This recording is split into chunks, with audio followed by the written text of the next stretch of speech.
Dr. Ayotunde Coker, the CEO of Open Access Data Centers, joins us for this episode of What's Next, and I'm really excited to be talking to Dr. Coker, who is one of the leading players in the development of the data center industry in Africa, and he's also the chairperson of the influential industry group, the Africa Data Centers Association. So a warm welcome to you, Ayotunde. Thank you for joining us on What's Next. You joining us from, you're in Lagos at the moment? Yes, I'm in Lagos right now. Ah, fantastic. Well, for those who may not have heard of open access data centers, could you please explain to us what exactly you do? Okay, Open Access Data Centers is part of the Wired Group, with Wired Groups being around for over 10 years now, building hyperscale connectivity infrastructure around Africa. I went into complementing that by setting up Open Access Data Centers to build a range of carrier-neutral data centers across Africa. So Open Access Data Centers is now moving at pace, implementing in South Africa, Nigeria, a variety of locations. Also, quite uniquely,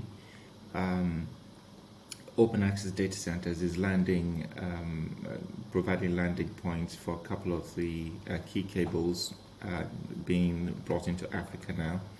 One by Google, the Aquiano cable, and we've landed the Aquiano cable in Lagos, and last week in Cape Town, and the Meta to Africa cable, which we are landing in Durban at our facility, and also Mogadishu.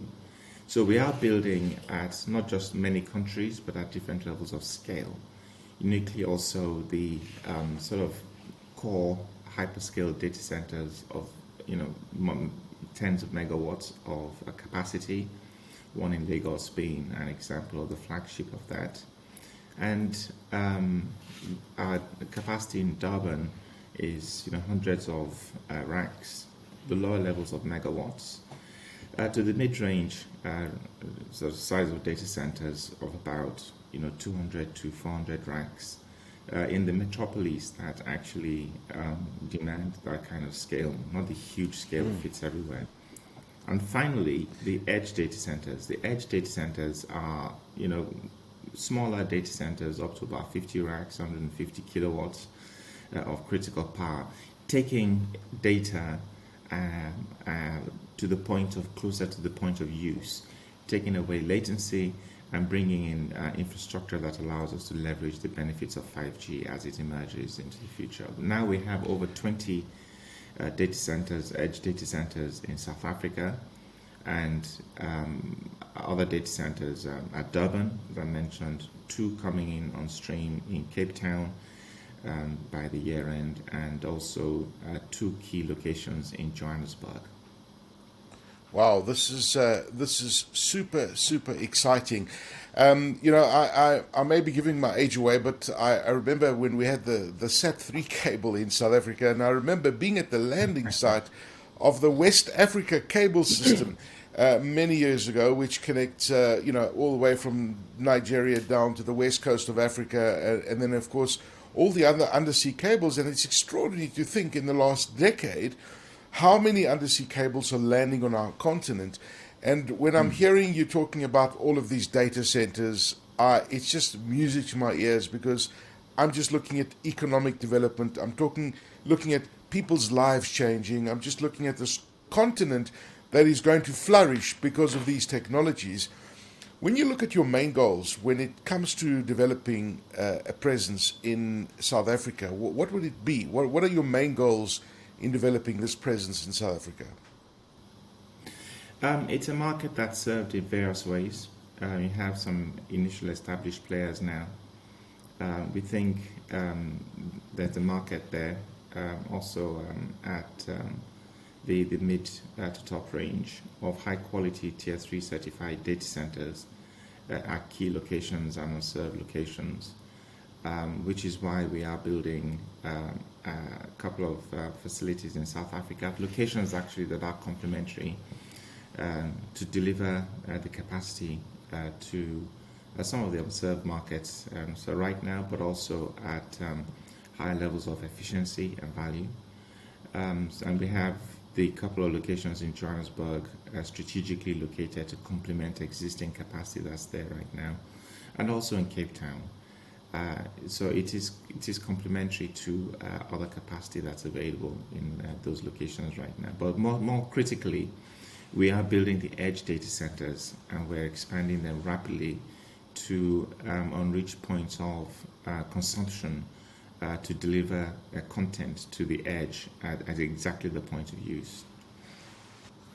Okay, great. Now you just recently launched your first data center in South Africa. Could you explain to us more about what this Durban facility provides? First of all, it provides the landing station for the To Africa cable. It brings capacity in to that part of South Africa. We are building out scale at that location as well to meet demand that we see emerging in Durban and in areas around the landing point, critically bringing in that capacity further into the point of use. We have quite a few edge data centers that complement also our Durban and location, and we are building out to scale of at least 2 megawatts at the Durban data center.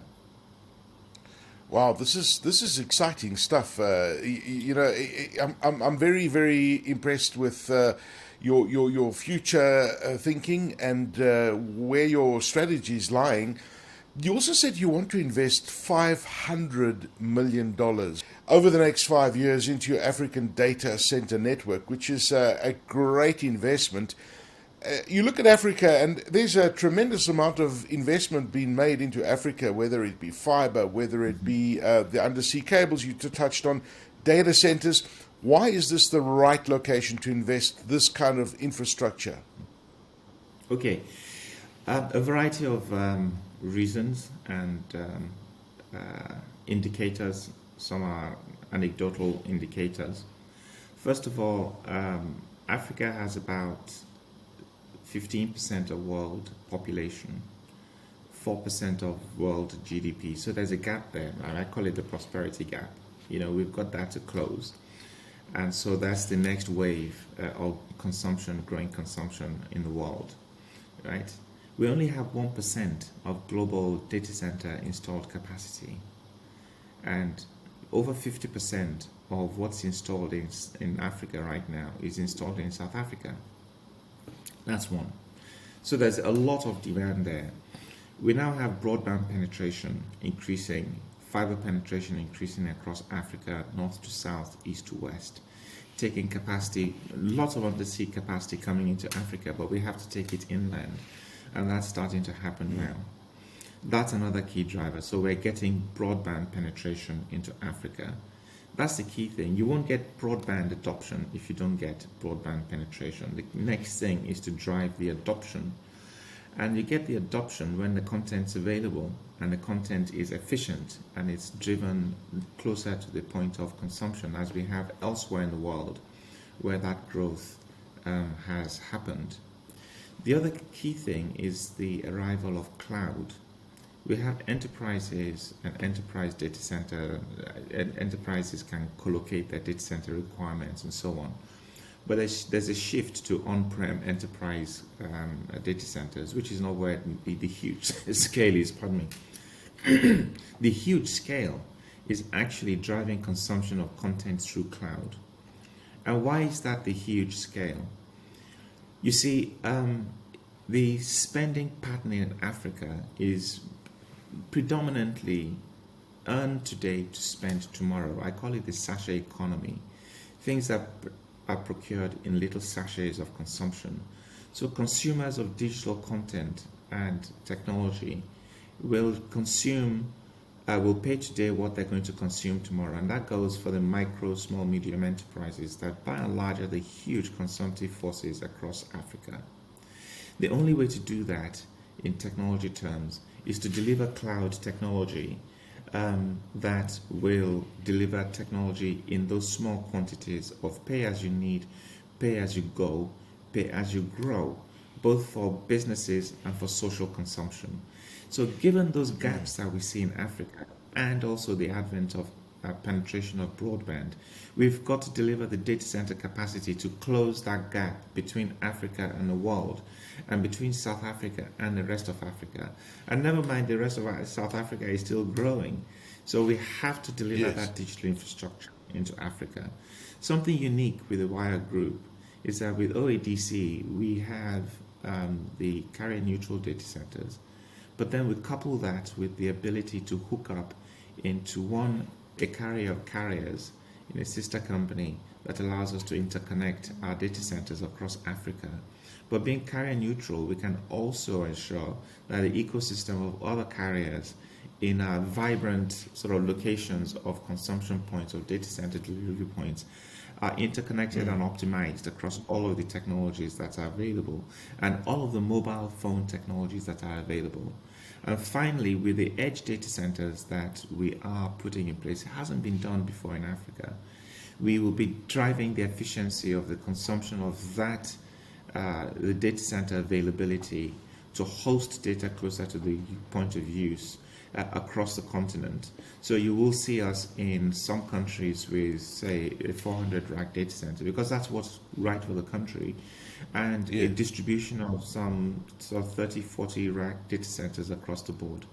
And then we have operational support frameworks in place, and we're really innovating around that, where we use IoT, artificial intelligence, and a distributed support framework that we currently have with some of the communications infrastructure that we have right now to support those data centers. That's where we see the scale coming from. That's where we'll be deploying the capital we're deploying over the next 5 years, and that's why Africa is ready to have this level of high quality carrier neutral digital infrastructure.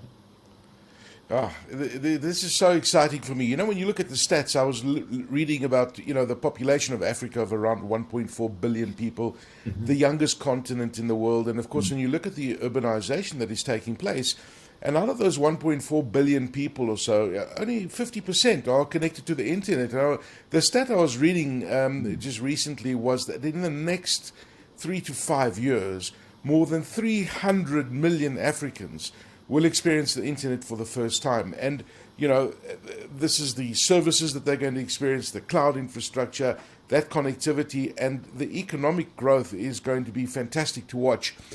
You also recently announced that you have launched 17 half a megawatt edge data centers in South Africa, and you're planning to launch many more before the end of 22. What are the main benefits of these smaller data centers that you're launching? Okay, actually, we've gone beyond 17. We're over 20 now, and we are making excellent progress with these edge data centers. What they do is they are creating at the point of use edge points where we have key partners, 5G providers, ISPs, creating local interconnect points, interconnect ecosystems, delivering content at the point of use at the edge. It drives adoption as well, because it's not just getting connectivity to the edge, it's also delivering that efficiently at the point of use. We are continuing to build key edge data centers there. So it's not just the key interconnect pairing points that we have at the very large core data centers. These are disaggregated to the point of use, to the edge data centers. And we are growing to 25 trajectory towards 30 edge data centers in South Africa, and we will deliver that also into Nigeria. Oh, okay, that's interesting. That's very interesting, and I guess it's all about the engineering on how you engineer the entire network, right? So those smaller data centers take a lot of pressure off the bigger data centers. Now, alongside these half a megawatt data centers, you're also planning several 2 to 3 megawatt tier three quality regional facilities that are bigger, that are also due to come online Q3 2022. Talk to us about the benefits of these facilities compared to the smaller half a megawatt data centers. Yeah, we have the core to edge architecture, and some of these MIDI sort of data centers, which are 400 rack, so it's, 200 scalable to 400 and to it's about 700 rack data centers. They bring the right level of scale to the right point of use. So we have a distributed architecture of these sort of large core data centers, carrier neutral, great points of interconnect and peering, right through the MIDI data centers that are better suited to certain locations, delivering the right scale that's efficient for that is required at that point, and down to these edge data centers that I've talked about. So it's a tiered architecture that we find as efficient in delivering capacity across the continent in the right locations. Okay, fantastic. And I guess you've got lots of partnerships. Talk to us about the progress that OADC has made since its inception in onboarding 5G operators, ISPs and fiber providers to reach new markets and grow their businesses. We have a great partnership and program ongoing with Rain right now, and that's driving the execution at edge with the anchor clients we have. And then, of course, at that point, at the edge, we bring together the ISP community, who now have a great interconnect point at the point where they're delivering the services. And we've made significant progress with this in South Africa right now. And we also have emerging partnerships for us to do the same thing in Nigeria, not just about the key large data center we have at the landing point of Equiano in Lagos, which will grow out to up to 20 megawatts of power. But other MIDI and edge data centers at key interconnect points and consumption points across the country. And in other smaller countries in sub-Saharan Africa, you will see this architecture emerge, particularly at sort of the MIDI level and the edge level. Fantastic. And finally, Dr. Coker, where can viewers get more information about the work that Open Access Data Centers is doing and the growth and the data centers that you're rolling out? What's your website and how do people get details? openaccessdc.net. All of this information will be implemented on the website as we progress. Okay, that's easy enough. openaccessdc.net. Dr. Ayotunde Coker, who is the CEO of Open Access Data Centers, thank you so much for joining us on this episode of What's Next, all the way from Lagos, Nigeria. Thank you for your time, sir. Thank you very much. It's been a pleasure. Thanks, Aki. All the best.